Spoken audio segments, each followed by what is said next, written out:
Hello everyone, मैं Lavkush Upadhyay biology faculty at Dakshina स्वागत करता हूं आप सभी का दक्षिणा ई लर्निंग प्लेटफॉर्म पर। तो आज का जो हमारा टॉपिक है DT9। So today I am going to discuss about the DT9 of biology portion, right. तो DT9 में क्वेश्चन नंबर 1 देखिए। द क्वेश्चन नंबर 1 इज, देखिए क्वेश्चन नंबर 1 में क्या है, which of the following pairs is wrongly matched. आपको बताना है कि इसमें से कौन सा पेयर रॉन्गली मैच्ड है। तो क्वेश्चन नंबर 1 देखिए, lactic acid bacteria partially digest the milk protein, बिल्कुल सही है। जो पहला जो ऑप्शन है वो बिल्कुल सही है, ठीक है। आपको रॉन्ग ऑप्शन बताना है, राइट ऑप्शन नहीं बताना है। तो यहाँ पे जो लैक्टिक एसिड बैक्टीरिया होता है मिल्क प्रोटीन को डाइजेस्ट कर देता है पार्शियली। सेकंड क्या है, cheese, oldest food items in which microbes are used, ये भी सही है। Third option, streptokinase used as immunosuppressive, ये बिल्कुल गलत है, आपको गलत ही बताना है। It means third option will be right answer.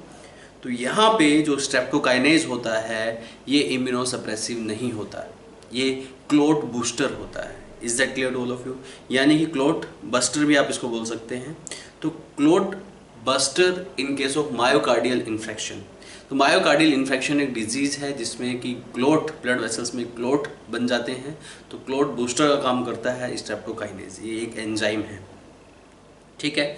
तो यहाँ पे ये रॉन्ग दिया है, बाकी सब सही है। बायोलॉजिकल ट्रीटमेंट इन STP मतलब सीवेज ट्रीटमेंट प्लांट में मिथेनोजेंस बैक्टीरिया इस्तेमाल होते हैं, ये भी सही है। क्वेश्चन नंबर 2 देखिए, which of the following is not correct statement, यानी कि कौन सा स्टेटमेंट करेक्ट नहीं है, इनकरेक्ट नहीं है। इनकरेक्ट नहीं है मतलब कौन सा स्टेटमेंट करेक्ट है, आपको ये बताना है। तो यहाँ पे जो पहला स्टेटमेंट है, statement number 1, in India GEAC will make decision regarding the validity of GM research and safety of introducing GM organism for public services, ये बिल्कुल सही है। इंडिया में जो GEAC है, genetic engineer approval committee, right, ये जो है डिसीजन जितने भी जेनेटिक इंजीनियरिंग से रिलेटेड रिसर्च होती है या जितने भी जेनेटिकली मॉडिफाइड ऑर्गेनिज्म बनाए जाते हैं, राइट, उसके लिए अप्रूवल देने का काम करती है ये कमेटी। तो ये स्टेटमेंट बिल्कुल सही है। बाकी स्टेटमेंट नंबर 2 में golden rice is distinct for its aroma, बिल्कुल गलत है। Golden rice is distinct with vitamin A, right.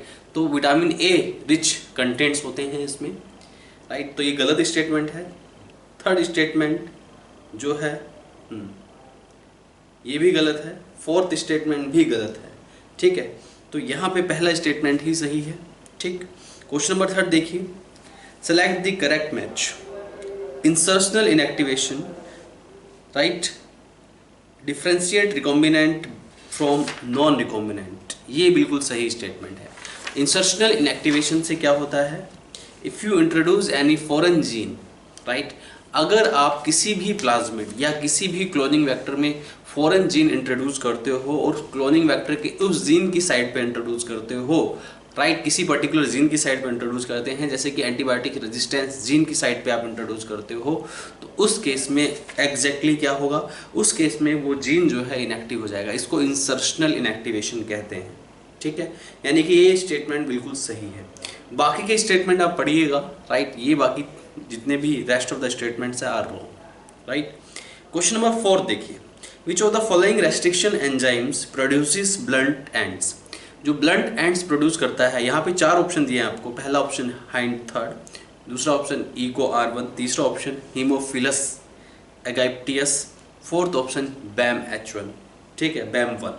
तो इन चारों में जो हीमोफिलस एगाइप्टियस है, इसका DNA फिंगरप्रिंटिंग में भी इस्तेमाल किया जाता है। हीमोफिलस एगाइप्टियस से निकाला गया HAE, राइट, थर्ड। तो ये ब्लंट एंड से कट करता है, ये स्टिकी एंड प्रोड्यूस नहीं करता है, तो इसका आंसर आएगा थर्ड। क्वेश्चन नंबर 5 देखिए, VNTR is related to, VNTR किससे रिलेटेड है आपको ये बताना है। VNTR यानी कि variable number of tandem repeats, जिनको बोलते हैं आप वेरिएबल नंबर टैंडम रिपीट्स जो होते हैं, ये मिनी सैटेलाइट ऑफ DNA होते हैं, मिनी सैटेलाइट DNA बोलते हैं इनको। और इसमें 10 to 60 बेस पेयर होते हैं अप्रोक्सीमेटली, राइट। और ये जो VNTR का जो इस्तेमाल किया जाता है किसी भी पर्टिकुलर पर्सन की आइडेंटिटी को फाइंड आउट करने के लिए VNTR का इस्तेमाल किया जाता है। तो यहाँ पे जो करेक्ट आंसर आएगा ये DNA फिंगरप्रिंटिंग आएगा। ये काम आप DNA फिंगरप्रिंटिंग में करते हैं। तो क्वेश्चन नंबर 5 का fourth option is right answer. Question number 6 देखिए, in human genome single nucleotide polymorphism have identified about, human genome में सिंगल न्यूक्लियोटाइड पॉलीमॉर्फिज्म जो आइडेंटिफाई किए जाते हैं 1.4 मिलियन बेसिस लोकेशंस पे जो है सिंगल न्यूक्लियोटाइड पॉलीमॉर्फिज्म को देखा जाता है 1.4 मिलियन लोकेशन। ये एनसीईआरटी का स्टेटमेंट है, जिसने डीएनए फिंगरप्रिंटिंग अच्छे से पढ़ा होगा वो इसको आसानी से कर सकता है। यहाँ पे 1.4 बिलियन दिया है, कहीं पे 2.4 मिलियन दिया है, तो याद रहे 1.4 मिलियन लोकेशंस आएगा, यानी कि fourth option is correct answer in question number 6। Question number 7 देखिए, some amino acids are coded by more than one codon, this property of genetic code is known as what, is known as degenerate. You know, कुछ amino acid ऐसे होते हैं जो कि एक से ज़्यादा जेनेटिक कोडोन से एक्सप्रेस किए जाते हैं, राइट, और इस प्रॉपर्टी को आप क्या कहते हैं, डीजनरेट। अमीनो जेनेटिक कोडोन की एक प्रॉपर्टी होती है डीजनरेशन, तो वो यहाँ पे डीजनरेट को शो करता है। फॉर एग्जाम्पल, एक इसका एग्जाम्पल मैं आपको बता देता हूँ, जैसे कि एक अमीनो एसिड है जिसका नाम है ल्यूसीन। ये एक पर्टिकुलर अमीनो एसिड है, इस अमीनो एसिड को एक्सप्रेस कराते हैं मोर देन वन जेनेटिक कोडोन, जैसे कि CUU, CUA, CUC and CUG। ये 4 डिफरेंट जेनेटिक कोडोन है, और ये 4 डिफरेंट जेनेटिक कोडोन सिर्फ एक पर्टिकुलर अमीनो एसिड में अपने आप को एक्सप्रेस कराते हैं ल्यूसीन में। तो यहाँ पे जो आएगा, ये जो प्रॉपर्टी है, इस प्रॉपर्टी को डीजनरेशन या डीजनरेट आप बोल सकते हैं। तो क्वेश्चन नंबर 7 में first option is right answer. Question number 8 देखिए, what would happen if in a gene encoding a polypeptide of 25 amino acid 15th code UAC is mutated to UAG। देखिए actual में क्या है, यहाँ पे 25 कोडोन है, suppose that this is codon number 1, और यहाँ पे कोडोन 1 से लेके टोटल बीच में टोटल 1 से लेके 25 कोडोन है, राइट। अब ये 1 से लेके 25 कोडोन तक क्या करेंगे, एक पॉलीपेप्टाइड बनाएंगे, लेकिन अब यहाँ पे एक म्यूटेशन हो गया है। If codon 15th codon is mutated to UAG, अब यहाँ पे कहीं बीच में एक 15th कोडोन है, सपोज दैट यहाँ पे ये 15th कोडोन है, ये 15th कोडोन पहले UAC था, राइट। UAC किसी पर्टिकुलर अमीनो एसिड में एक्सप्रेस होता है, लेकिन अब ये यहाँ पे म्यूटेटेड हो गया। म्यूटेशन के बाद यहाँ पे क्या बन गया, AUG। अब यहाँ पे अगर AUG आ गया है, AUG क्या है, AUG नहीं UAG, सॉरी, AUG तो इनिशिएटर कोडोन होता है, UAG। तो यहाँ पे एक कोडोन आ गया 15th पोजीशन पे, इस कोडोन का नाम है UAG। तो ये जो कोडोन आ गया है यहाँ पे म्यूटेशन के बाद UAG क्या है, एक स्टॉप कोडोन है। तो 15th पोजीशन पे स्टॉप कोडोन आ गया, यानी कि 15th जो जेनेटिक कोडोन है वहाँ पे UAG एक स्टॉप कोडोन है, तो प्रोसेस वहीं पे स्टॉप हो जाएगा, यानी कि यहाँ पे ट्रांसलेशन क्या हो गया, स्टॉप हो गया। यहाँ पे प्रोसेस नहीं होगा, यानी कि ये एक्सप्रेस नहीं होगा, तो इसके आगे भी एक्सप्रेस नहीं होगा, तो इससे आगे वाला जो रीजन बन जाएगा वो बन जाएगा UTR, यानी कि अनट्रांसलेटेड रीजन। 15 पोजीशन पे, याद रहे 15 पोजीशन पे म्यूटेशन हुआ है, UAC UAG में कन्वर्ट हुआ है। UAG एक स्टॉप कोडोन है, जहाँ पे भी राइट एक mRNA की सीक्वेंस में स्टॉप कोडोन आ जाता है, वहीं पे जो प्रोसेस है वो वहीं पे स्टॉप हो जाता है, उसके बाद कोई भी ट्रांसलेशन नहीं होगा, राइट। उससे पहले जो ट्रांसलेशन हुआ वो हुआ। तो देखा जाए तो अगर देखा जाए 15th कोड पे म्यूटेशन हुआ है, उससे पहले कितने कोड हैं, 14th जेनेटिक कोडोन। तो 14 जेनेटिक कोडोन एक्सप्रेस होंगे, जो 15th है वो एक्सप्रेस नहीं होगा। इस हिसाब से देखा जाए क्वेश्चन नंबर 8 में जो करेक्ट आंसर आएगा वो आएगा fourth option, A polypeptide of 14 amino acid will be form, क्योंकि 15 पोजीशन पे स्टॉप कोडोन आ गया है। तो जो पॉलीपेप्टाइड बनेगी, यानी कि इससे पहले जो 14 कोडोन है उसी से बनेगी, यानी कि a polypeptide of 14 amino acids will be form. तो यहाँ पे 14 अमीनो एसिड की पॉलीपेप्टाइड बनेगी। क्वेश्चन नंबर 9 देखिए, the sequence of nucleotides from non coding strand of a gene, ठीक है, which of the following option is the resultant of frame shift mutation. यहाँ पे आपको बताना है कि एक जीन की सीक्वेंस दी है और जीन की सीक्वेंस में फ्रेम शिफ्ट म्यूटेशन हुआ है, तो उसके लिए करेक्ट ऑप्शन आपको बताना है। तो यहाँ पे जो करेक्ट ऑप्शन आएगा वो आएगा ऑप्शन नंबर 2। आप करके देखिएगा इसको, ठीक है। यहाँ पे ऑप्शन नंबर 2 देखिए, यहाँ पे एग्जैक्टली क्या हुआ है कि इसमें जो है इस सीक्वेंस में जो फर्स्ट जेनेटिक कोडोन है GAG, उसका जो लास्ट न्यूक्लियोटाइड है वो वहाँ पे क्या हुआ है, उसका वहाँ पे डिलीशन हो गया है। तो डिलीशन होने से जो फ्रेम शिफ्ट हो जाता है, तो इसमें second option will be correct answer. Question number 10 देखिए, all of the following are a part of a tRNA except. देखिए tRNA का स्ट्रक्चर आपने पढ़ा होगा, तो यहाँ पे tRNA का पार्ट कौन सा नहीं है।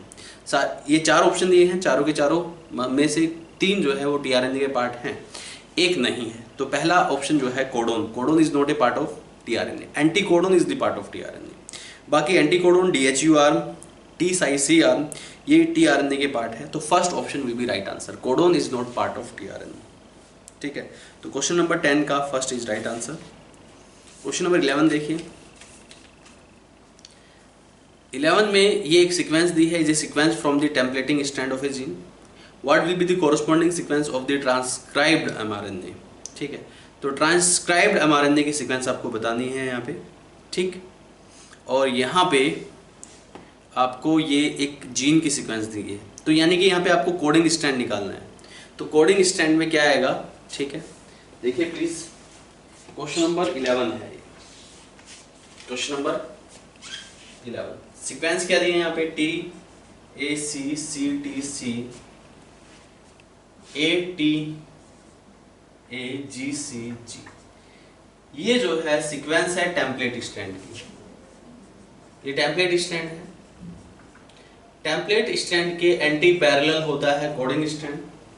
तो कोडिंग स्ट्रैंड क्या होगा, थाइमिन एडेनिन के साथ बॉन्ड बनाता है।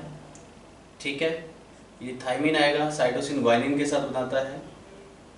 ठीक, और यहाँ पे साइटोसिन ग्वानिन के साथ, थाइमिन एडेनिन के साथ, साइटोसिन ग्वानिन के साथ, एडेनिन थाइमिन के साथ, थाइमिन एडेनिन के साथ, एडेनिन थाइमिन के साथ, और ग्वानिन साइटोसिन के साथ, साइटोसिन ग्वानिन के साथ, ग्वानिन साइटोसिन के साथ। ये कोडिंग स्ट्रैंड हो गया DNA का।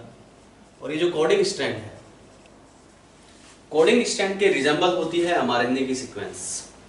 ठीक है, तो mRNA में बस थाइमिन नहीं होता है, तो mRNA में कोडिंग सीक्वेंस के रिजेंबल होती है mRNA की सीक्वेंस, और mRNA में थाइमिन नहीं होता है, तो बस यहाँ पे थाइमिन को यूरासिल से रिप्लेस कर दीजिए, बाकी पूरा हो जाएगा यहाँ पे ये। ठीक है, देखिए ये mRNA सीक्वेंस आ गई। Coding sequence is resemble to mRNA sequence, but thymine की जगह पे यूरासिल आप रिप्लेस कर देते हैं। तो ये क्वेश्चन नंबर 11 हो गया। क्वेश्चन नंबर 12 देखिए, क्वेश्चन नंबर 12 की अगर हम बात करें तो 12 में क्या दिया है यहाँ पे आपको मैच करना है। देखिए, ठीक है, डाउन सिंड्रोम को मैच कीजिए सेकंड ऑप्शन से 47 क्रोमोसोम। डाउन सिंड्रोम में ट्राइसोमी देखी जाती है 21st पेयर क्रोमोसोम्स पे। 21st पेयर क्रोमोसोम में एक एडिशनल एक्स्ट्रा क्रोमोसोम होता है, जिसकी वजह से एक एक्स्ट्रा क्रोमोसोम होने की वजह से 46 से टोटल 47 क्रोमोसोम हो जाते हैं। तो डाउन सिंड्रोम को 47 क्रोमोसोम से मैच कीजिए। बी, टर्नर सिंड्रोम को आप मैच कीजिए 45 क्रोमोसोम से। टर्नर सिंड्रोम की अगर हम बात करें तो यहाँ पे जनरली फीमेल में XX क्रोमोसोम होता है, लेकिन in case of Turner syndrome जो XX क्रोमोसोम्स की जगह एक X क्रोमोसोम गायब होता है, तो एक X क्रोमोसोम की कमी की वजह से टोटल 45 क्रोमोसोम होते हैं। तो बी को आप 45 क्रोमोसोम से मैच कीजिए। सिकल सेल एनीमिया को आप फर्स्ट ऑप्शन से मैच कीजिए, क्वालिटेटिव प्रॉब्लम ऑफ हीमोग्लोबिन की नंबर्स में यहाँ पे कोई भी चेंज नहीं आता है, ना हीमोग्लोबिन का नंबर बढ़ता है ना घटता है, चेंज आता है तो उसके स्ट्रक्चर में। तो ये एक स्ट्रक्चरल प्रॉब्लम है, तो यानी कि एक क्वालिटेटिव डिफेक्ट है। Is that clear? तो क्वालिटेटिव प्रॉब्लम है ये हीमोग्लोबिन की, सिकल सेल एनीमिया। तो सी को फर्स्ट से मैच कीजिए। डी, थैलेसीमिया में राइट, ये एक क्वांटिटेटिव इफेक्ट है, हीमोग्लोबिन की क्वांटिटी पे असर पड़ेगा। तो ये क्वांटिटेटिव प्रॉब्लम है हीमोग्लोबिन की थैलेसीमिया। तो यहाँ पे डी को थर्ड ऑप्शन से मैच कीजिए। ठीक है, तो मैच करने के बाद जो आपका राइट आंसर आएगा that will be first will be right answer in question number 12। Question number 13 देखिए, how many bar body and Y body are respectively present in Turner syndrome person. Turner syndrome person में सिर्फ एक x chromosome होता है। अगर एक ही x chromosome होगा, जिस पर्सन में 2 एक्स क्रोमोसोम होते हैं उसमें एक बार बॉडी होती है। तो टर्नर सिंड्रोम में सिर्फ एक एक्स क्रोमोसोम होता है तो 0 बार बॉडी, और टर्नर सिंड्रोम में कोई वाई क्रोमोसोम नहीं होता है तो ये भी 0 आएगा। तो करेक्ट आंसर 0 एंड 0, यानी कि option number 3 right in question number 13। Question number 14 देखिए, सेलेक्ट इनकरेक्ट स्टेटमेंट। आपको इनकरेक्ट स्टेटमेंट सेलेक्ट करनी है, ठीक है। पहला स्टेटमेंट पढ़िए, multiples alleles are present at the same locus of chromosome. बिल्कुल सही। मल्टीपल एलील्स में जो मल्टीपल एलील्स होते हैं वो सेम लोकस पे होते हैं, right, of same chromosome, locus of chromosome. Second option, in multiple alleles are present at different loci on the same chromosome. ये बिल्कुल गलत दिया है। सेम क्रोमोसोम की डिफरेंट लोकाई पे मल्टीपल एलील्स नहीं होते हैं, तो यहाँ पे यही इनकरेक्ट आएगा। बाकी सब करेक्ट है, आप पढ़ के देखिएगा। क्वेश्चन नंबर 15 देखिए, a man with blood group AB marries a women with blood group O, what are the possible blood group of their offspring. ठीक है, ये आपको फाइंड आउट करना है। एक मैन जिसका ब्लड ग्रुप AB है, एक मैन जिसका ब्लड ग्रुप AB है, तो AB ब्लड ग्रुप में जो जीनोटाइप होता है AB ब्लड ग्रुप का, वो होता है IAIB। ठीक है, हम यहाँ पे डायरेक्टली पुन्नर स्क्वायर से प्रॉब्लम को सोल्व कर सकते हैं। मैन का ब्लड ग्रुप AB है तो जीनोटाइप क्या होगा, IAIB। AB ब्लड ग्रुप है, AB ग्रुप ऑफ मैन, तो AB ग्रुप है मैन का। Is that clear? तो मैन का जो है वो AB ग्रुप है, तो यहाँ पे जो जीनोटाइप आएंगे ये, यानी कि ये एलियंस होंगे IAIB। और वहीं वुमेन का जो ब्लड ग्रुप है वो है O, तो O ब्लड ग्रुप वुमेन का है, O ब्लड ग्रुप, तो O blood group is of women. Women का ब्लड ग्रुप क्या है, O है।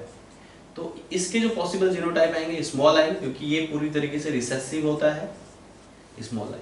तो पॉसिबिलिटी कितनी पॉसिबिलिटी हो गई देखिए, ये A ब्लड ग्रुप आ गया, ये B ब्लड ग्रुप आ गया, ये A और ये B। तो यहाँ पे ये ब्लड ग्रुप्स आए, यानी कि 50% blood group are A and 50% blood group will be B। You can see the result. तो यहाँ पे 50% A ब्लड ग्रुप वाले आएंगे जो ऑफस्प्रिंग होंगे, और 50% चांसेस होंगे B ब्लड ग्रुप के। क्वेश्चन नंबर 16 देखिए, beta thalassemia disease is due to. जो बीटा थैलेसीमिया डिजीज है वो किस वजह से होती है? जो बीटा थैलेसीमिया डिजीज होता है, यानी कि इसमें बीटा ग्लोबिन की जो चेन का डिफेक्ट होता है, this is the defect of beta globin chain. और बीटा ग्लोबिन का जो जीन होता है वो क्रोमोसोम नंबर 11 पे होता है। तो इसका जो आंसर आएगा थर्ड आएगा, mutation of gene haemoglobin B on chromosome 11, right. वहीं एक होता है अल्फा थैलेसीमिया, एक होता है डेल्टा थैलेसीमिया। इसका जो डिफेक्ट होता है that is related to the chromosome number 16। ठीक, तो क्वेश्चन नंबर 16 का third option will be right answer. Question number 17 देखिए, human skin colour is the classical example of. Human की जो स्किन का कलर है वो क्लासिकल एग्जाम्पल है पॉलीजेनिक इनहेरिटेंस का। स्किन का जो कलर कॉम्प्लेक्स है, पॉलीजेनिक इनहेरिटेंस का मतलब होता है if a particular character is controlled by multiple genes that you called polygenic inheritance.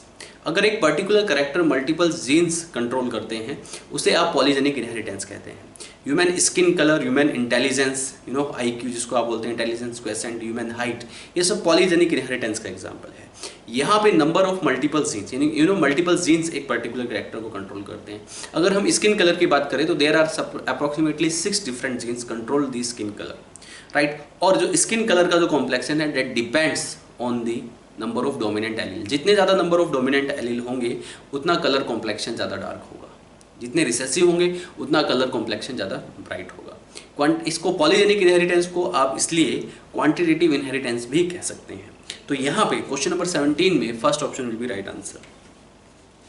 Question number 18 देखिए, एक colour blind women marries with normal son of colour blind father, right, their daughter will be. ये आपको करके देखना पड़ेगा, ठीक है। Let's do it, करते हैं इसको। इसके बाद यहाँ पे सी लिसन केयरफुली, इसने क्या बोला है यहाँ पे,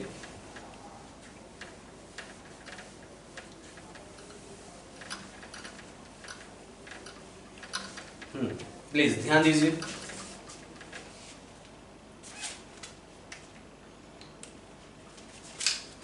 The question is, a color blind woman marries with normal son of color blind father, their daughter will be। तो एक color blind woman है, ठीक है, the woman is color blind, तो अगर वुमेन कलर ब्लाइंड होगी तो उसका जीनोटाइप क्या होगा, XC colour blind women. This is colour blind women and ठीक है marriage with normal son of colour blind father. Colour blind father का जो सन होगा वो नॉर्मल होगा। कैसे? क्योंकि कलर ब्लाइंड फादर का जो एक्स क्रोमोसोम होगा वो अफेक्टेड होगा, नॉट वाई क्रोमोसोम, और फादर से सन में सिर्फ वाई क्रोमोसोम जाता है। याद रहे कलर ब्लाइंडनेस जो डिसऑर्डर है ये डिसऑर्डर एक्स लिंक्ड डिसऑर्डर है, राइट। तो यहाँ पे एक्स क्रोमोसोम्स का डिफेक्ट होगा फादर में, कलर ब्लाइंड सन के, सॉरी नॉर्मल सन के कलर ब्लाइंड फादर में, नॉट वाई क्रोमोसोम। तो फादर से सन को सिर्फ वाई क्रोमोसोम आता है, तो कलर ब्लाइंड फादर के जो सन होगा वो नॉर्मल होगा, यानी कि उसका जो जीनोटाइप होगा वो XY होगा। क्या होगा? सन का जो जीनोटाइप होगा वो XY होगा। अब देखिए इसको क्रॉस करा लेते हैं तो यहाँ पे क्या रिजल्ट आएगा, जो फीमेल है वो कलर ब्लाइंड है, तो फीमेल कलर ब्लाइंड तभी होती है जब दोनों एक्स क्रोमोसोम डिफेक्टेड होंगे। अगर एक एक्स क्रोमोसोम डिफेक्ट है दूसरा नॉर्मल है, female will be carrier, female will not be colour blind. याद रखिए बात, यहाँ पे मेल ये है, तो यहाँ पे क्या आ रहा है रिजल्ट हमारे पास, देखिए it will be the result. यहाँ पे कलर ब्लाइंड मेल है, all male are colour blind and all female are carrier. Female सारी कैरियर हैं एंड जितने भी मेल हैं वो सारे के सारे कलर ब्लाइंड हैं, ठीक है। तो यहाँ पे जो करेक्ट आंसर दिया है क्वेश्चन नंबर 18 में वो आएगा फोर्थ, यानी कि ऑल कैरियर। और इसने फीमेल के बारे में ही पूछा है ना कि देयर डॉटर विल बी, यानी कि their daughter will be all carrier, जितनी भी डॉटर हैं वो सारी की सारी कैरियर आएंगे यहाँ पे, ये आपको याद रखना है। तो यहाँ पे क्वेश्चन नंबर 18 का fourth option will be right answer. Question number 19 देखिए, Glomus Oscillatoria Azotobacter are common because they belongs to biofertilisers. ये तीनों जो एग्जाम्पल है बायोफर्टिलाइजर्स के हैं, right. Chapter number 10 microbes in human welfare में लास्ट वाला जो टॉपिक है बायोफर्टिलाइजर, तो उसमें ये तीनों एग्जाम्पल दिए हैं। ये सॉइल की फर्टिलिटी पावर को बढ़ाने का काम करते हैं। तो क्वेश्चन नंबर 19 का first option will be right answer. Question number 20 देखिए, सेलेक्ट दी रॉन्ग स्टेटमेंट। आपको रॉन्ग स्टेटमेंट सेलेक्ट करना है यहाँ पे, ठीक है। क्वेश्चन नंबर 20 में you need to select wrong statement. तो यहाँ पे जो रॉन्ग स्टेटमेंट आएगा वो स्टेटमेंट कौन सा आएगा, you must understand about this, ठीक है। The recognition sequence of eco R1, ठीक है, यहाँ पे ये दी है sequence. The restriction endonuclease enzyme cut the strand of DNA from the centre of palindromic site and produce non sticky end. ये बिल्कुल गलत है। इको R1 जो कट करता है किसी भी DNA की सीक्वेंस को, वो स्टिकी एंड प्रोड्यूस करता ही है। यहाँ पे इसने नॉन स्टिकी एंड्स दिए हैं, ये बिल्कुल गलत हो गया। पैलिंड्रोम में कट करता है और स्टिकी एंड प्रोड्यूस करता है, लेकिन यहाँ पे इस ऑप्शन में इसने नॉन स्टिकी एंड्स दिया है, तो ये स्टेटमेंट पूरी तरीके से गलत हो जाएगा। तो यही आंसर होगा। बाकी स्टेटमेंट आप पढ़िएगा, ये बाकी स्टेटमेंट बिल्कुल सही दिए हैं। क्वेश्चन नंबर 21 पे आइए, Which of the following is not a source of polymerase enzyme that is used in PCR technology? इसमें से कौन सा सोर्स नहीं है राइट एंजाइम्स का, जो पॉलीमरेज एंजाइम होते हैं।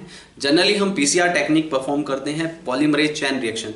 This technique generally perform for the amplification of gene या DNA की मल्टीपल कॉपीज को तैयार करने के लिए आप PCR टेक्निक को परफॉर्म करने का काम करते हैं। लेकिन यहाँ पे PCR प्रोसेस में इस टेक्निक में 3 मेन प्रोसेस होते हैं,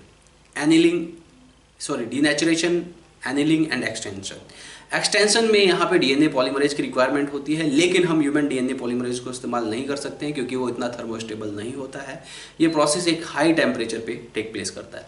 इसके लिए हमें ऐसे DNA पॉलीमरेज चाहिए जो कि थर्मोस्टेबल हो, और वो थर्मोस्टेबल DNA पॉलीमरेज किसी थर्मोस्टेबल बैक्टीरिया से निकाले जाते हैं, जैसे कि पायरोकोकस फुरियोसस, ये बिल्कुल सही दिया है, इससे पी फ्लू पॉलीमरेज निकाला जाता है। थर्मस एक्विटिकस से टैक पॉलीमरेज निकाला जाता है। थर्मोकोकस लिटोरेलिस से वैंट पॉलीमरेज निकाला जाता है। वहीं पे जो फोर्थ है हीमोफिलस एगाइप्टियस, राइट, ये किसी भी DNA पॉलीमरेज PCR टेक्निक में इसके DNA पॉलीमरेज को इस्तेमाल नहीं किया जाता है। हालांकि इस बैक्टीरिया से एक रेस्ट्रिक्शन एंजाइम HAE3 ये एक्सट्रैक्ट किया जाता है। तो यहाँ पे फोर्थ ऑप्शन आएगा। बाकी तीनों का इस्तेमाल कर सकते हैं, फोर्थ का इस्तेमाल नहीं कर सकते हैं for DNA polymerase in PCR technique. तो क्वेश्चन नंबर 21 का fourth option is right answer. Question number 22, a large holes in Swiss cheese are due to production of large amount of CO2, this CO2 is produced by, देखिए जो Swiss cheese है वो जाना जाता है उसकी puffy appearance के लिए। वो जो पफी अपीयरेंस है उसमें just because of large production of CO2, और ये जो CO2 के होल्स क्रिएट होते हैं ये करता है एक बैक्टीरिया जिसका नाम है प्रोपियोनिबैक्टीरियम सेरेमनी, राइट। तो क्वेश्चन नंबर 22 का second option is right answer. Question number 23 पे आइए, which of the following structure is incorrectly paired with its function, इसमें से कौन सा स्ट्रक्चर इनकरेक्टली पेयर्ड है इसके फंक्शन के साथ, ठीक है। तो यहाँ पे देखिए पहला ऑप्शन पढ़िए, 5 end of tRNA, A site of tRNA eight which activated amino acid bind, ये बिल्कुल गलत दिया है, इनकरेक्ट पूछा है तो यही इनकरेक्ट है।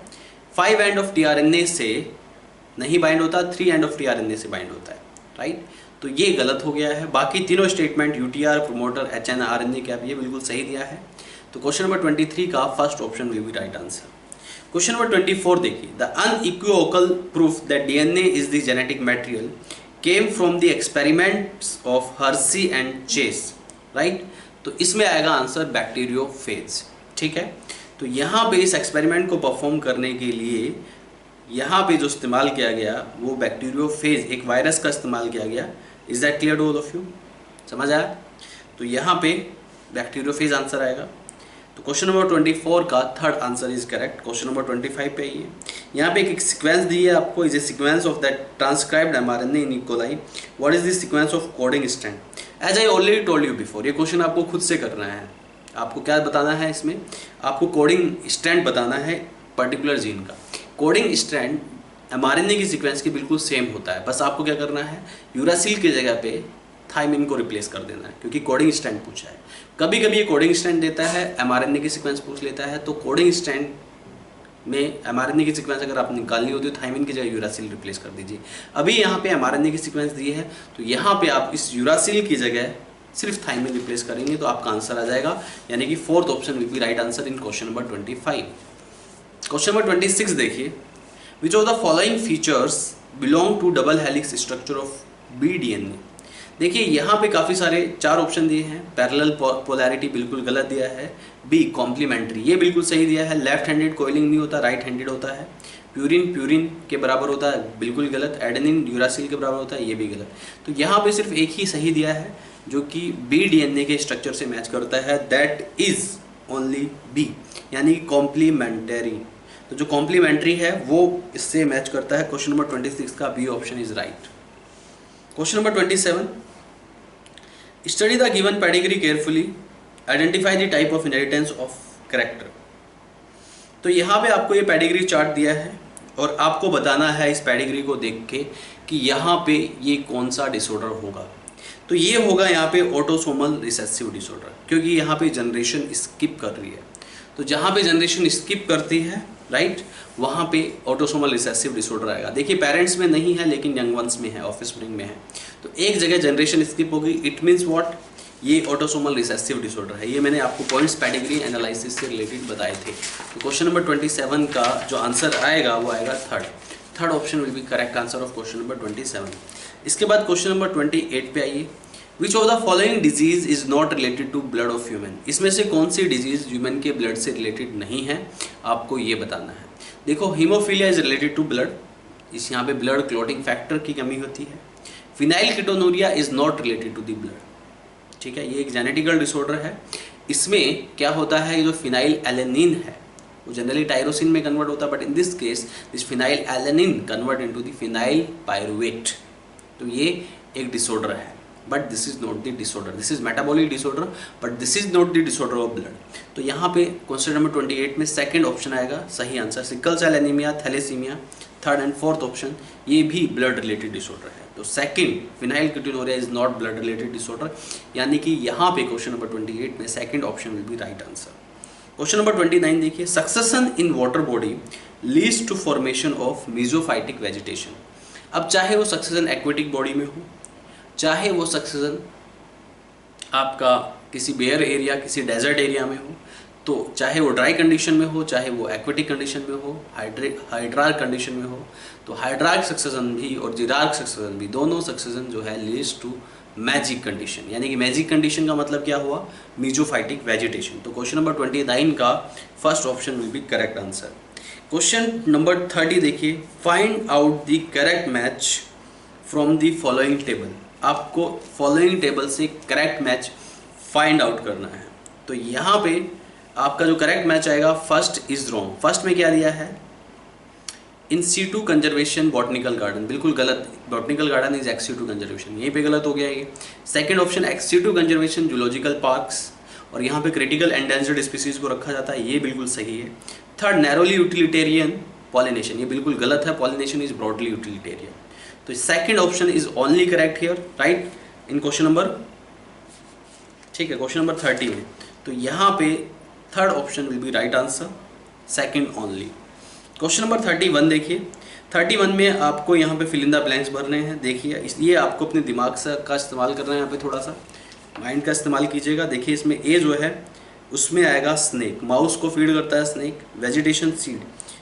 सी में आएगा rabbit, fill in the blanks के सी में आएगा रैबिट, क्योंकि वेजिटेशन सीड्स को फीड करता है रैबिट। बी में आएगा यहाँ पे ग्रास होपर, क्योंकि ग्रास होपर भी इसको फीड करता है। और डी में आएगा यहाँ पे, ठीक है, डियर, क्योंकि डियर भी वेजिटेशन को फीड करता है। तो 3 हर्बीवोरस का एग्जांपल बताने हैं और एक कार्निवोरस का एग्जांपल बताना है। तो इसको आप फिल कर दीजिएगा। जो करेक्ट आंसर आएगा 31 में, a second option will be right answer. Question number 32 देखिए, 32 में क्या दिया है, ये आपको एनसीईआरटी का डायग्राम दिया है, आपको इसमें लेबलिंग करनी है सही से। देखिए, ए की जगह पे आपको लेबलिंग करनी है डर्टी एयर, बी की जगह पे आएगा पर्टिकुलेट मैटर। अगर आपने एनसीईआरटी के डायग्राम अच्छे से पढ़े हैं, उनको ड्रॉ करके लेबल किया है, तो ये आपको आसानी से याद हो जाएगा। सी में आएगा वाटर और लाइम स्प्रे, एंड डी में आएगा क्लीन एयर। तो ये फिल इन द ब्लैंक्स आपको फिल करके यहाँ पे जितने भी लेबलिंग है इनको आपको लेबल करना है। और इस हिसाब से देखा जाए तो आपका क्वेश्चन नंबर 32 का third option will be right answer. इसके बाद देखते हैं question number 33, so listen carefully. इसके बाद है क्वेश्चन नंबर 33, इसमें क्या दिया है, read the following statement for statements, right, A to D. ये 4 स्टेटमेंट है, ये आपको रीड करनी है और बताना है कि इसमें कितनी स्टेटमेंट सही है। तो पहला स्टेटमेंट क्या है, geometric growth produces J shape population growth curve, बिल्कुल सही है। ज्योमेट्रिक ग्रोथ जो होती है वो J shape population growth curve को शो करती है, right. B, logistic growth occurs when resources are limited, ये भी बिल्कुल सही है। जब रिसोर्सेज लिमिटेड होते हैं, कैरिंग कैपेसिटी लग जाती है, तो लॉजिस्टिक ग्रोथ टेक प्लेस करती है, तब एक्सपोनेंशियल ग्रोथ नहीं होती है। C, equation for exponential growth is N T equal to N naught e की पावर आर टी, ये भी सही है। D, limiting factors can influence the number of organisms in a population once it reaches its carrying capacity, ये भी सही है। तो यहाँ पे चारों स्टेटमेंट सही है। क्वेश्चन नंबर 33 में first is right answer. Question number 34, the figure below show 3 diagrammatic representation A B C of organismic response, give the identification of correct diagram. यहाँ पे 3 डायग्राम्स दिए हैं, बी डायग्राम बिल्कुल करेक्ट है। NCERT में मैंने आपको कई बार बोला है कि एनसीईआरटी के डायग्राम्स आर वेरी इंपॉर्टेंट, इनको ड्रॉ करके एक बार देखना है, आपको रिवाइज भी करना है बार बार इन डायग्राम्स को, और इनकी लेबलिंग भी करनी है। तो जो डायग्राम बी है ये करेक्ट है, बाकी ए और सी इनकरेक्ट है। तो यहाँ पे 34 का third option will be right answer. इसके बाद देखिए क्वेश्चन नंबर 35 में आपको बताना है कि कौन सी स्टेटमेंट सही है और कौन सी स्टेटमेंट गलत है। तो यहाँ पे स्टेटमेंट ए पढ़िए, the level of thermal tolerance of different species determine to large extent their geographical distribution, बिल्कुल सही। जो थर्मल टॉलरेंस है डिफरेंट स्पीसीज का, उनके जियोग्राफिकल डिस्ट्रीब्यूशंस को डिटरमाइन करता है, ये स्टेटमेंट सही है। डी स्टेटमेंट क्या है, many herbs and shrubs in rainforest adapt to photosynthesize optimally under very low light condition as they grow under canopy trees, ये स्टेटमेंट सही है। बी और सी स्टेटमेंट बिल्कुल गलत है, ए और डी स्टेटमेंट सही है। तो 35 में जो आंसर आएगा वो आएगा सेकंड आंसर। क्वेश्चन नंबर 36 में डायग्राम दिया है। मैंने आपको पहले ही बताया कि डायग्राम ड्रॉ करना है, लेबल करके देखना है। ये एनसीईआरटी का डायग्राम है और आपको इसमें बताना है कि ग्रासलैंड कौन सा होगा और कॉनिफेरस फॉरेस्ट कौन सा होगा। तो याद रहे ग्रासलैंड इज बी, जो बी लेबलिंग दिख रहा है आपको डायग्राम में वो ग्रासलैंड है। ई जो है वो कॉनिफेरस फॉरेस्ट है, यानी कि यहाँ पे second option will be right answer. Question number 37 में आपको कॉलम 1, 2 एंड 3 इन तीनों कॉलम को 37 में तीनों कॉलम को मैच करना है। तो देखिए पहला है यूरीथर्मल। यूरीथर्मल को आप मैच कीजिए, able to tolerate wide range of temperature. ऐसे ऑर्गेनिज्म जो कि वाइड रेंज ऑफ टेम्परेचर को टॉलरेट कर लेते हैं उन्हें यूरीथर्मल कहा जाता है। और फिर इस डी को आपको मैच करना है थर्मो रेगुलेशन। वो ऐसा क्यों करते हैं? क्योंकि उनके पास एक प्रॉपर्टी होती है, वो अपनी बॉडी के टेम्परेचर को मेंटेन कर सकते हैं, थर्मो रेगुलेशन कर सकते हैं। सेकंड देखिए स्टेनोथर्मल। स्टेनोथर्मल को आप मैच कीजिए ए से, able to tolerate narrow range of temperature. Stenothermal ऐसे ऑर्गेनिज्म को कहते हैं जो कि सिर्फ नैरो रेंज ऑफ टेम्परेचर को टॉलरेट कर पाते हैं, वाइड रेंज ऑफ टेम्परेचर को टॉलरेट नहीं कर पाते हैं। और यहाँ पे फिर इस ए को आपको मैच करना है फोर्थ से। ऐसे एनिमल्स जनरली पॉइक्यूलोथर्म्स होते हैं, इनको कोल्ड ब्लडेड एनिमल्स भी कहा जाता है, जो कि सिर्फ नैरो रेंज ऑफ टेम्परेचर पे ही सर्वाइव करते हैं, वाइड रेंज ऑफ टेम्परेचर पे सर्वाइव नहीं कर पाते हैं। सी देखिए कन्फर्मर्स। तो जो कन्फर्मर्स है, कन्फर्मर्स को सी, थर्ड को सी से मैच करना है आपको। कन्फर्मर्स किनको कहा जाता है? जो कि body temperature change with ambient temperature, अपने बॉडी टेम्परेचर को एम्बिएंट टेम्परेचर के हिसाब से बदल लेते हैं, वो कन्फर्मर्स है। और यहाँ पे इसको आपको मैच करना है 99% एनिमल्स। 99% एनिमल्स जो होते हैं वो कन्फर्मर्स होते हैं। तो थर्ड को सी से मैच करना है, सी को 1 से मैच करना है। फोर्थ देखिए डायापोज। जो डायापोज है क्या है? Diapause a stage of suspended development. Diapause एक स्टेज ऑफ सस्पेंडेड डेवलपमेंट है, राइट। और यहाँ पे इसको आप मैच करना है जू प्लांक्टन्स। तो जू प्लांक्टन्स डायापोज शो करते हैं और डायापोज का मतलब ये एक स्टेज है जो कि सस्पेंडेड डेवलपमेंट की स्टेज है। तो सब कुछ आप मैच करते हैं, तो यहाँ पे आपका third option will be right option. Question number 38 देखिए, यहाँ पे भी column 1, second and third in तीनों को मैच करना है। प्रीडेशन देखिए, प्रीडेशन को मैच कीजिए सी से, बायोलॉजिकल कंट्रोल मेथड। प्रीडेशन का आप इस्तेमाल कर सकते हैं as a biological control method में। कुछ ऐसे हार्मफुल इंसेक्ट्स होते हैं या ऐसे हार्मफुल पेस्ट होते हैं जो कि हमारे एग्रीकल्चरल जो क्रॉप्स होते हैं उन क्रॉप्स को डिस्ट्रॉय करते हैं, उनको फीड करते हैं। तो हम वहाँ पे क्या कर सकते हैं कि हम वहाँ पे उनके प्रीडेटर्स को इंट्रोड्यूस कर सकते हैं जिससे कि उन हार्मफुल इंसेक्ट्स को कंट्रोल किया जा सके। तो इसे आप बायोलॉजिकल कंट्रोल मेथड कहते हैं। अब इसमें इसको आप माइनस कीजिए फर्स्ट ऑप्शन से कॉलम थर्ड में, क्योंकि प्रीडेशन में एक को फायदा होता है, एक को नुकसान होता है, प्लस माइनस वाला रिलेशन होता है, ठीक है। इसके बाद सेकंड ऑप्शन कॉमन्सेलिज्म।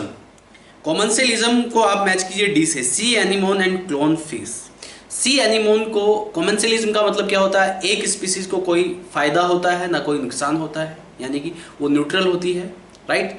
और दूसरी स्पीसीज को फायदा होता है, इसे आप कॉमन्सेलिज्म बोलते हैं। यानी कि एक की प्रेजेंस से दूसरे को फायदा, सिर्फ उसकी प्रेजेंस से।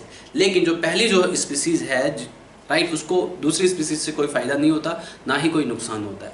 तो यहाँ पे कॉमन्सेलिज्म में आप सेकंड को डी से मैच कीजिए, sea anemone and clown fish, क्योंकि clown fish is protected by sea anemone. Sea anemone के सराउंडिंग में क्लोन फिश रहती है, छोटी सी मछली होती है ये। और जो यहाँ पे जो सी एनीमोन है उसके जो टेंटेकल्स हैं, स्टिंगिंग टेंटेकल्स, वो इस क्लोन फिश को प्रोटेक्ट करने का काम करती है। उसके बाद थर्ड, और इसको यहाँ पे फिर आपको मैच करना है फोर्थ से, यानी कि एक को फायदा है, सॉरी, इसको आपको मैच करना है सेकंड से, एक को फायदा है, दूसरी न्यूट्रल है, यानी कि प्लस और जीरो वाला रिलेशन। थर्ड देखिए mutualism. Mutualism plant pollinator relation, जो पॉलिनेशन होता है, पॉलिनेशन में दोनों को फायदा होता है। प्लांट जो है पॉलिनेशन अचीव कराता, इंसेक्ट जो है पॉलिनेशन अचीव कराता है और प्लांट जो है उसको एज ए रिवार्ड नेक्टर देता है। तो ये म्यूचुअलिज्म का एग्जाम्पल है, और म्यूचुअलिज्म में दोनों को प्लस प्लस रिलेशन से आप मैच करते हैं।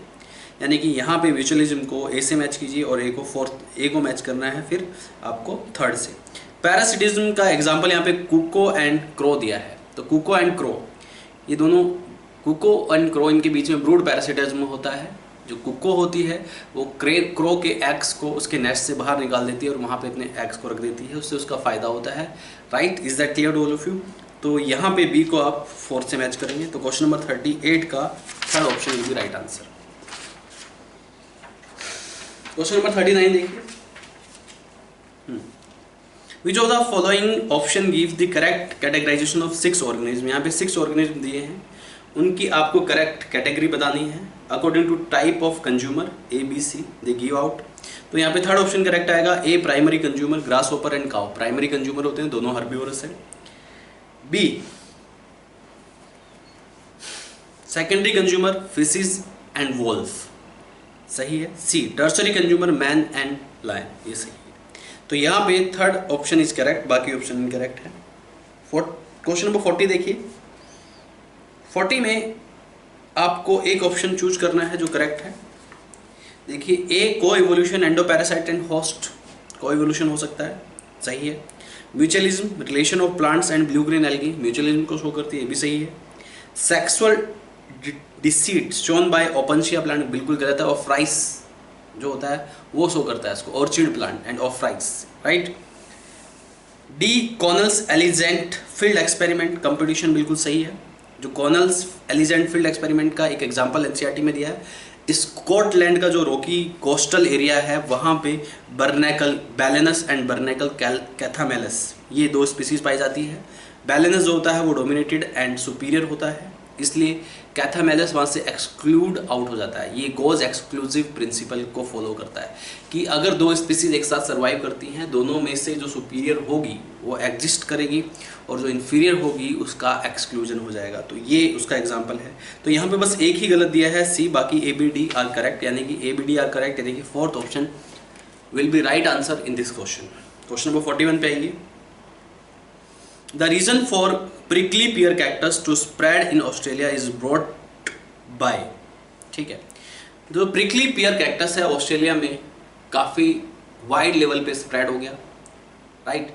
और उसके स्प्रेड होने की रीज़न थे कि उसको फीड करने वाला जो उसका प्रीडेटर है वो नहीं था। एंड प्रीडेटर क्या था? वो था कैक्टस फीडिंग इंसेक्ट। तो कैक्टस फीडिंग इंसेक्ट को बाद में वहाँ पे इंट्रोड्यूस किया गया, जिसकी वजह से उन प्रिकली पियर कैक्टस की पॉपुलेशन को कंट्रोल किया गया। तो इसमें जो आंसर आएगा क्वेश्चन नंबर 41 में, third option will be right answer, absence of cactus feeding animals. Question number 42 देखिए, how many statements are correct regarding biological oxygen demand. Biological oxygen demand के हिसाब से इसमें से कौन कौन सी स्टेटमेंट करेक्ट है? तो यहाँ पे सिर्फ एक ही स्टेटमेंट करेक्ट है, state number A. B C D ये तीनों स्टेटमेंट इनकरेक्ट है। तो amount of oxygen required by microbes to decompose organic waste, BOD यानी कि बायोकेमिकल ऑक्सीजन डिमांड उसको कहते हैं, जो कि माइक्रोब्स को रिक्वायर्ड होती है ऑर्गेनिक वेस्ट को डिकम्पोज करने के लिए। तो यहाँ पे थर्ड आंसर आएगा देखा जाए तो इस हिसाब से। तो क्वेश्चन नंबर 43 देखिए, humus is degraded by some microbes and release of inorganic nutrient occur by the process known as mineralisation, right. Decomposition के टाइम पे कुछ प्रोसेस होते हैं, ठीक है, जैसे लीचिंग है, ह्यूमिफिकेशन है, मिनरलाइजेशन है। तो ह्यूमस बनने के बाद, ह्यूमिफिकेशन से ह्यूमस बनने के बाद जो प्रोसेस होता है जिसमें कि इनऑर्गेनिक न्यूट्रिएंट्स निकल के सॉइल के अंदर सेटल डाउन हो जाते हैं, इस प्रोसेस को आप मिनरलाइजेशन कहते हैं। तो क्वेश्चन नंबर 43 का third option will be right answer. Question number 44 देखिए, which statement is true concerning this food chain. यहाँ पे एक फूड चेन दी है और फूड चेन के हिसाब से आपको बताना है कि कौन सा स्टेटमेंट सही है। तो फोर्थ स्टेटमेंट सही है। फोर्थ स्टेटमेंट में क्या दिया है? इस population has greater biomass than its predator population, बिल्कुल सही। यहाँ पे हर पॉपुलेशन का जो बायोमास है वो उसके प्रीडेटर की पॉपुलेशन से ज़्यादा होता है, ठीक है। यानी कि जो लोअर ट्रॉफिक लेवल का बायोमास है वो ज़्यादा होता है हायर ट्रॉफिक लेवल से। हायर ट्रॉफिक लेवल पे जनरली प्रीडेटर्स आते हैं, लोअर ट्रॉफिक लेवल्स पे जनरली प्रोड्यूसर्स आते हैं। तो प्रोड्यूसर्स का बायोमास कंपैरेटिवली प्रीडेटर्स के कंपैरिजन में ज़्यादा होता है, राइट। तो यहाँ पे एक्सेप्ट लेक इकोसिस्टम में ये मतलब डिफरेंट हो सकता है, वहाँ पे प्रोड्यूसर्स का बायोमास कम हो सकता है और कंज्यूमर्स का बायोमास ज़्यादा हो सकता है। लेकिन यहाँ पे ये जो ग्रास लैंड इकोसिस्टम दिया है आपको, ग्रास, रैबिट, स्नेक, हॉक, तो ये अपराइट इसमें पिरामिड बनता है, तो बायोमास यहाँ पे ज़्यादा होता है, ठीक है। इसका हर पॉपुलेशन का उसके प्रेडेटर से ज़्यादा।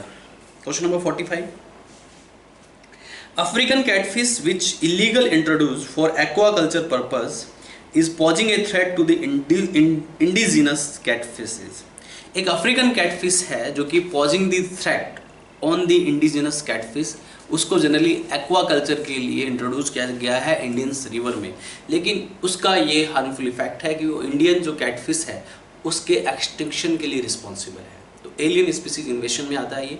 और उस अफ्रीकन कैटफिश का जो नाम है क्लेरियस गैरीपिनस या गैरीपिनस। तो क्लेरियस गैरीपिनस एक अफ्रीकन कैटफिश है जिसको कि एक्वाकल्चर के लिए पाला जाता है और इसकी वजह से बाकी स्पीसीज के लिए एक थ्रेटनिंग का काम करता है। ठीक है, तो fourth option will be right answer in question number 45।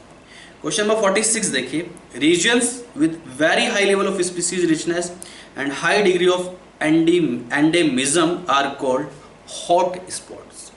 ऐसे रीजन जहाँ पे स्पीसीज रिचनेस ज़्यादा होती है और वहाँ पे एंडेमिज्म यानी कि ऐसी स्पीसीज जो कि उसके अलावा उस एरिया के अलावा कहीं नहीं पाई जाती, एंडेमिज्म बोलते हैं इसको।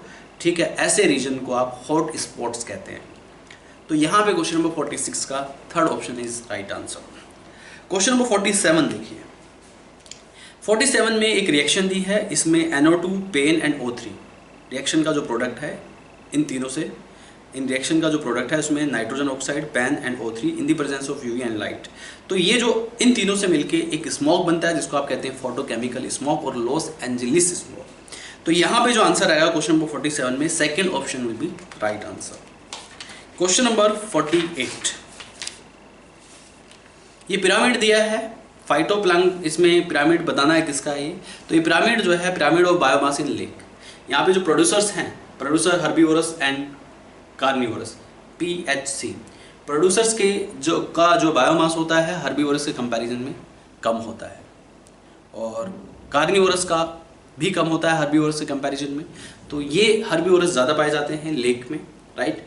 तो यहाँ पे ये बायोमास है किसका, pyramid of biomass in lake. तो क्वेश्चन नंबर 48 का second option is right answer. Question number 49, out of the total cost of various ecosystem services the soil formation account for about 50%। पूरे इकोसिस्टम सर्विसेज का जो भी आपको ecosystem services मिलती है उन सब का अगर कॉस्ट लगाया जाए तो 50% सर्विस आपको सॉइल प्रोवाइड करती है। तो 50% will be right answer in question number 49 में, third option is correct. Question number 50 देखिए, चूज द इनकरेक्ट मैच। 50 में इनकरेक्ट मैच चूज करना है आपको। ए, मार्स मतलब ग्रास लाइक प्लांट डोमिनेशन, बिल्कुल सही। बी, स्वैम्प्स ट्री और श्रब्स डोमिनेशन, ये सही है। सी, अल्फा डाइवर्सिटी बिटवीन कम्युनिटीज, ठीक है, टू कम्युनिटीज, ये बिल्कुल गलत है। Diversity in A given community आएगा अल्फा डाइवर्सिटी, राइट। तो यहाँ पे यही गलत है, बाकी सब सही है भाई, ठीक है। एस्टरीज जो होती हैं हाईली प्रोडक्टिव इकोसिस्टम है, ये सही है। तो 50 में third option is right answer जो कि इनकरेक्ट है।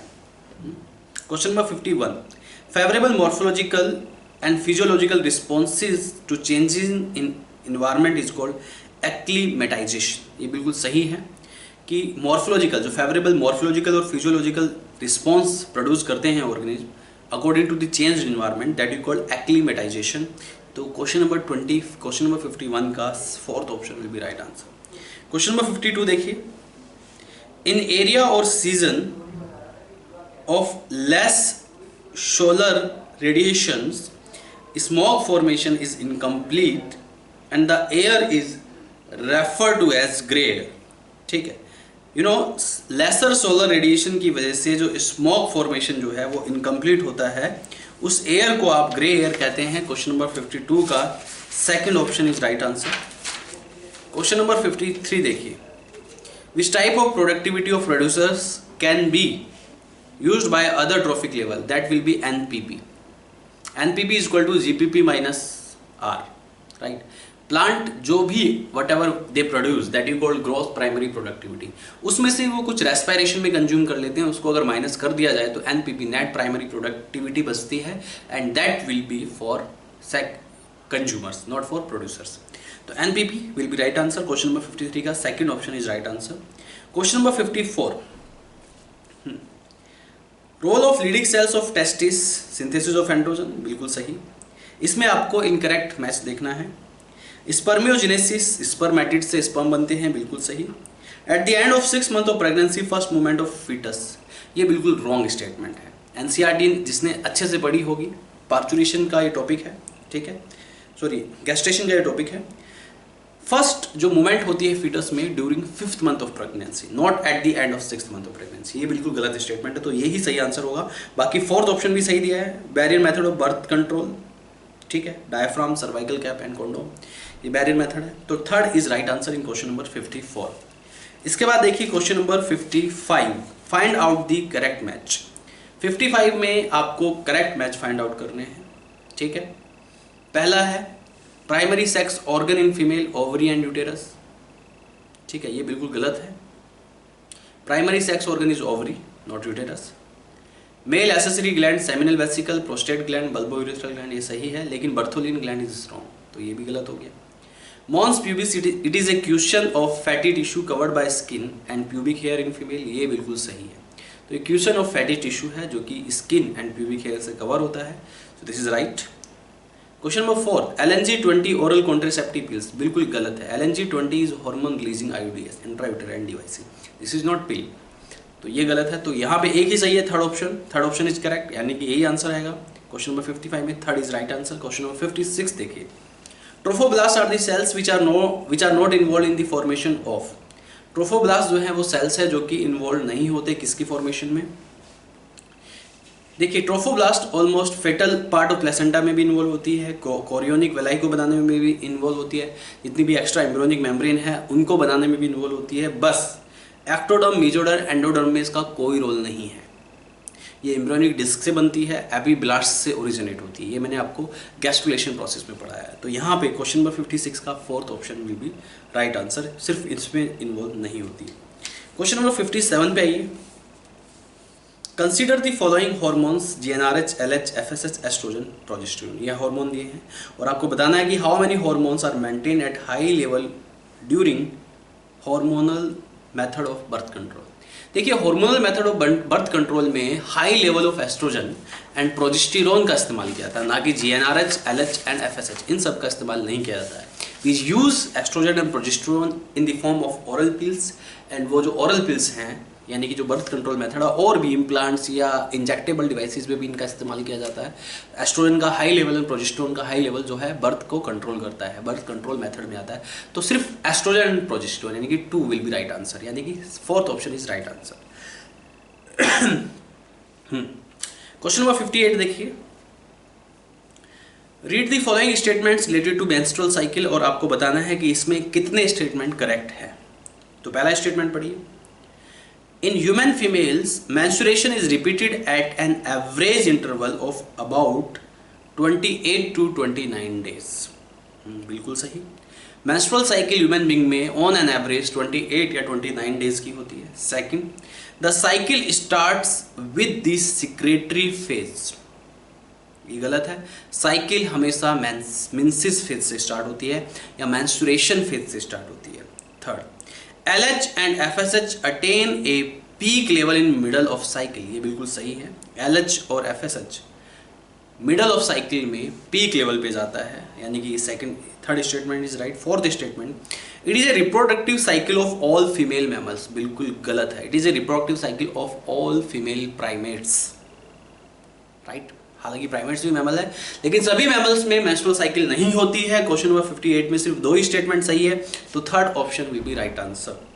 क्वेश्चन नंबर 59 में आपको कॉलम 1 को कॉलम 2 से मैच करना है। देखिए हेड ऑफ स्पर्म में एक्रोसोम होता है, तो A को 2nd से मैच कीजिए। नेक ऑफ स्पर्म में प्रॉक्सिमल सेंट्रियोल होता है, तो B को 3rd से मैच कीजिए। मिडल पीस ऑफ स्पर्म में, right, middle piece of sperm में नेबन कर्ण होता है। Is that clear? यानी कि मिडल पीस ऑफ स्पर्म में नेबन कर्ण सीट जो कि माइटोकॉन्ड्रिया से बनी होती है, राइट। तो C को 4 से मैच कीजिए। टेल ऑफ स्पर्म में एक्सियल फिलामेंट होता है, तो D को 1 से मैच कीजिए। तो क्वेश्चन नंबर 59 का 2nd option will be right answer.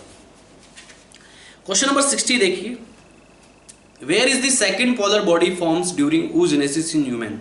Second polar body जो बनती है फैलोपियन ट्यूब में बनती है after the entry of the sperm. Sperm fertilisation perform करता है ampulla region of fallopian tube में।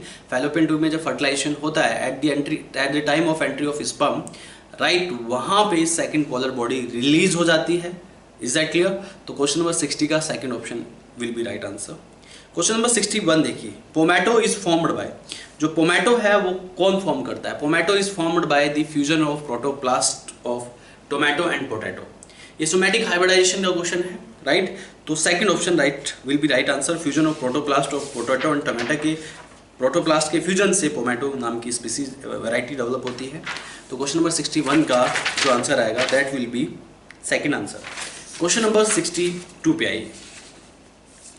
पूसा स्वर्णिम ब्रेसिका, ये बिल्कुल सही है, आपको करेक्ट मैच करना है तो यही करेक्ट है, बाकी सब इनकरेक्ट है। हिमगिरी राइस दिया है यहाँ पे, गलत है, व्हीट होता है। प्रभानी क्रांति यहाँ पे व्हीट दिया है, गलत है, भिंडी होती है। Jaya and Ratna sugar cane दिया है, ये भी गलत है, ये राइस होता है, ठीक है। तो first option is correct answer in question number 62। Question number 63 देखिए, Parbhani Kranti is a variety of bhindi and resistance to yellow mosaic virus, this variety was developed by hybridisation and selection process. तो यहाँ पे fourth option will be right answer, right. तो यहाँ पे जो Parbhani Kranti wild variety of bhindi and domestic variety of bhindi को crossing करके बनाया गया and that variety developed against the yellow mosaic virus, ठीक है। तो 61 का fourth option will be right answer. Question number 64 देखिए, which of the following is not used as source of single cell protein.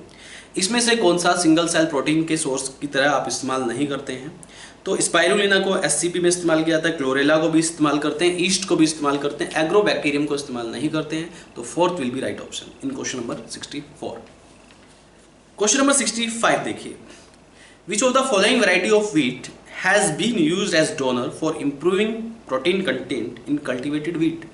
तो protein rich wheat को आप Atlas 66 variety बोलते हैं, that is protein donor for your health. तो यहाँ पे Atlas 66 will be right answer क्योंकि वो प्रोटीन रिच व्हीट है। तो यहाँ पे fourth will be right option. Question number 66 देखिए, find the incorrect from following. आपको इसमें इनकरेक्ट छांटना है।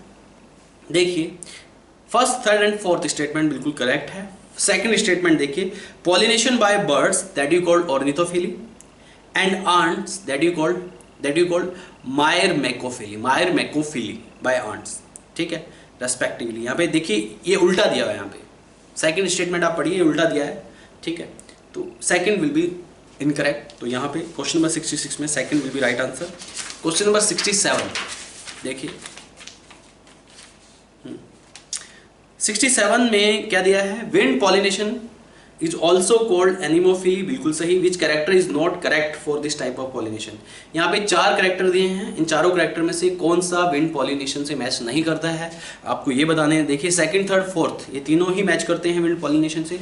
जो पहला कैरेक्टर है, attractive flower with less fragrance, attractive flower with fragrance, ये कैरेक्टर है इंसेक्ट पॉलिनेटिंग फ्लावर्स का, not wind pollinating flower, right.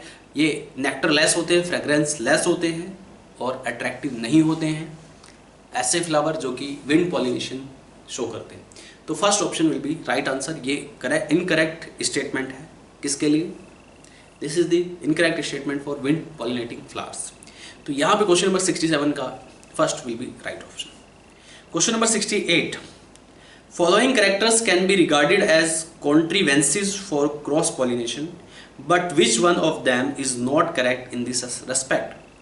देखिए यहाँ पे कुछ करेक्टर दिए हैं, these are the contrivances for the cross pollination, यानी कि वो करेक्टर जो कि क्रॉस पॉलिनेशन प्रोसेस को अप्रोच करते हैं। तो यहाँ पे बस एक ही ऐसा करेक्टर नहीं है जो कि क्रॉस पॉलिनेशन को अप्रोच करता है, वो आएगा फोर्थ ऑप्शन। बाकी डाइक्लानी और यूनिसेक्सुअलिटी ये क्रॉस पॉलिनेशन को अचीव कराता है, कास्मोगेमी और एंथेसिस ये भी क्रॉस पॉलिनेशन को अचीव कराता है, प्रोटएंड्री भी क्रॉस पॉलिनेशन को अचीव कराता है। होमोगेमी जो है ये बिल्कुल गलत है, ये सेल्फ पॉलिनेशन को अचीव कराता है, क्योंकि यहाँ पे होमोगेमी मतलब है एंथर और स्टिग्मा जब एक ही टाइम पे मैच्योर होते हैं उसको आप होमोगेमी कहते हैं, और अगर वो एक ही टाइम पे मैच्योर होंगे तो सेल्फ पॉलिनेशन अचीव होगा, ना कि क्रॉस पॉलिनेशन। तो क्वेश्चन नंबर 68 का fourth option will be right answer. Question number 69, which of the following is a group of plants having monoecious condition. इसमें से कौन से प्लांट का ग्रुप मोनोसियस कंडीशन को शो करता है? तो यहाँ पे फर्स्ट आंसर ऑप्शन ही आंसर है, बाकी में कोई ना कोई डाइसियस प्लांट का एग्जांपल दिया हुआ है। Castor, cucurbit and coconut NCERT में दिए हैं। कैस्टर, कुकुरबिट एंड कोकोनट ये मोनोसियस प्लांट है, ठीक है, यानी कि इनके जो male reproductive organ and female reproductive organ same plant पे ही ये प्रोसेस करते हैं, ऐसे प्लांट को आप मोनोसियस प्लांट कहते हैं। क्वेश्चन नंबर 70 में डायग्राम दिया है, ये भी एनसीईआरटी के डायग्राम है और आपको करेक्टली बताना है कि ये डायग्राम किस ऑप्शन से मैच करता है। तो यहाँ पे जो ए दिया है, यहाँ पे this is the gynoecium of hibiscus. B जो दिया है ये सिनकार्पस गाइनोसियम ऑफ पेपेवर, ठीक है, और जो सी दिया है एपोकार्पस कंडीशन है ये माइकेलिया की, ठीक है। तो 70 का first option will be right answer. Question number 71 देखिए, Which of the following is hygroscopic in nature and helps in dehiscence of anther? This is the characteristics of endothecium. Anther की जो वॉल होती है उसमें 4 डिफरेंट लेयर्स होती हैं और endothecium जो होती है हाइग्रोस्कोपिक इन नेचर होती है, डिहाइसेंस ऑफ एंथर को में हेल्प करती है। तो यहाँ पे third option will be right answer. Question number 72 देखिए, what is not true about angiosperms? इसमें से एंजियोस्पर्म के बारे में कौन सा ट्रू नहीं है, आपको ये बताना है, ठीक है। देखिए पहला ऑप्शन देखिए, स्पोरोफाइटिक मेन प्लांट बॉडी, ये सही है। डिप्लॉन्टिक लाइफ साइकिल, ये भी सही है। पॉलिनेशन एट 2 और 3 सेल स्टेज, ये भी सही है। जो लास्ट वाला ऑप्शन है, produce only 1 type of spore so they are homosporous, this is not compulsory. Angiosperm में be heterosporous, they can produce different type of pollen grains.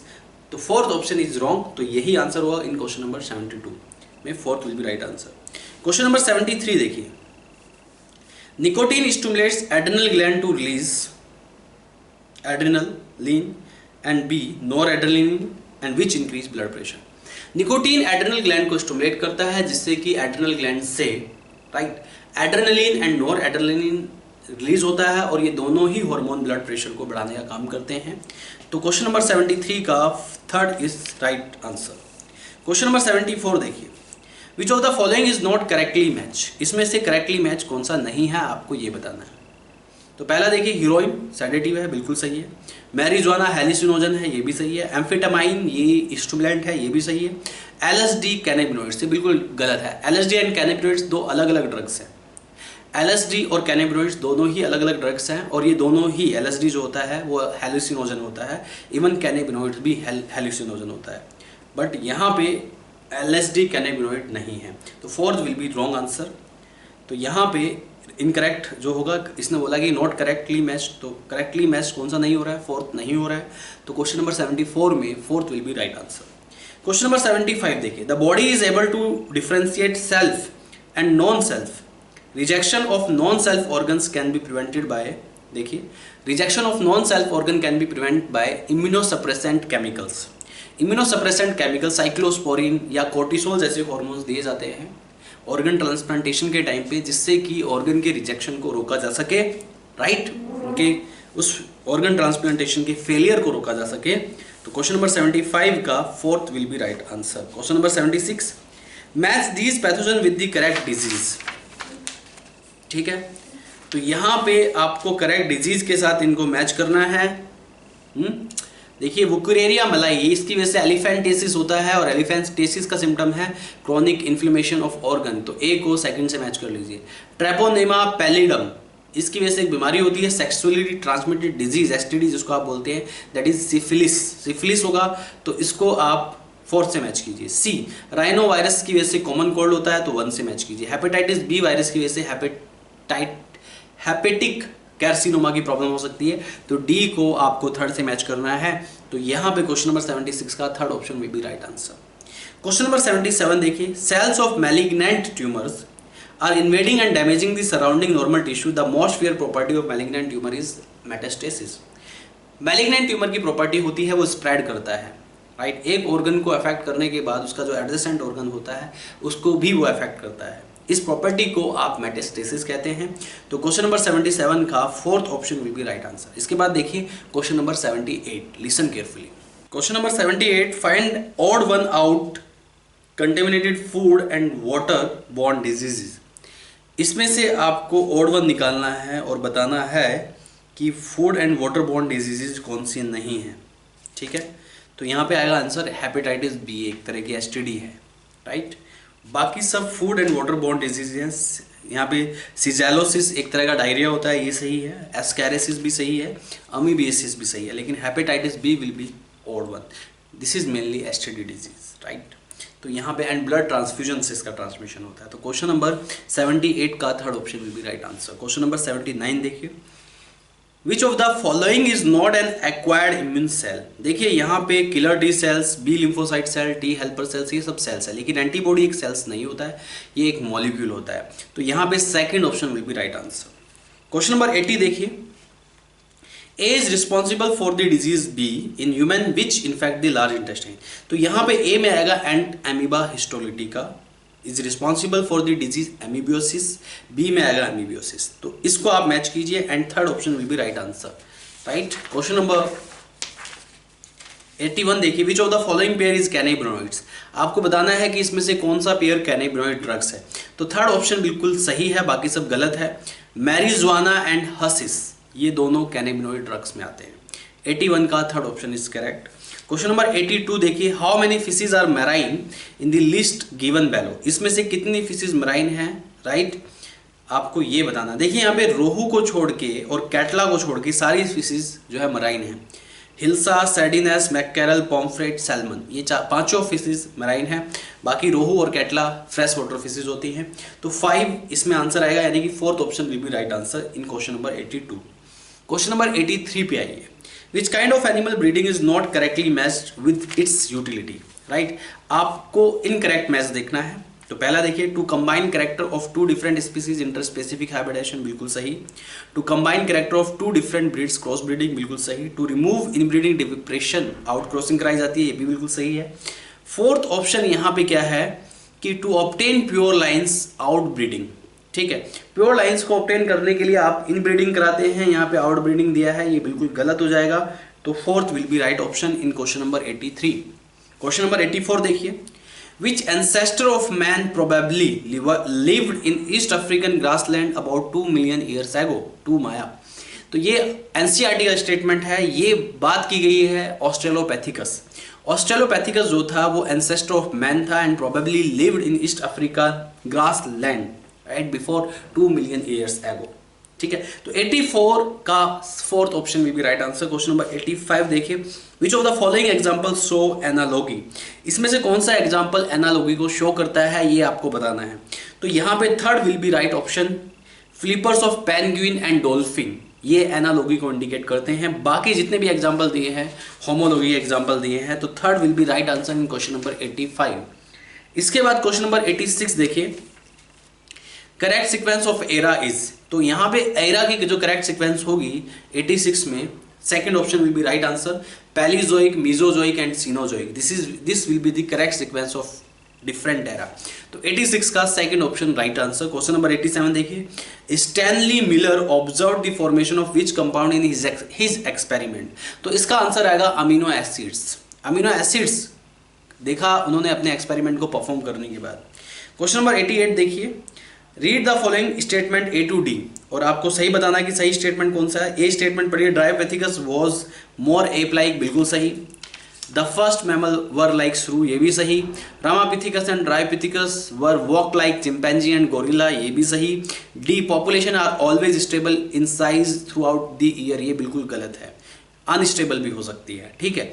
तो यहाँ पे second option will be right answer, 3 statement सही है, right. तो 3 will be right answer in question number 88। Question number 89 देखिए, Hugo de Vries brought forth the idea of mutations by doing his work on an organism. Hugo de Vries ने mutation का idea दिया when he performed an experiment on evening primrose plant. तो यहाँ पे 89 का third option will be right answer. Question number 90. The process of evolution of different species in given geographical area starting from a point and literally radiating to the other areas of geography is called adaptive radiation. ये adaptive radiation है। Question number 90 का third option will be right answer. तो यहाँ पे this is all about DT9 this question paper। अब मिलते हैं अगले DT के साथ, अगले question paper के साथ। तब तक के लिए thank you very much. Bye bye. Take care.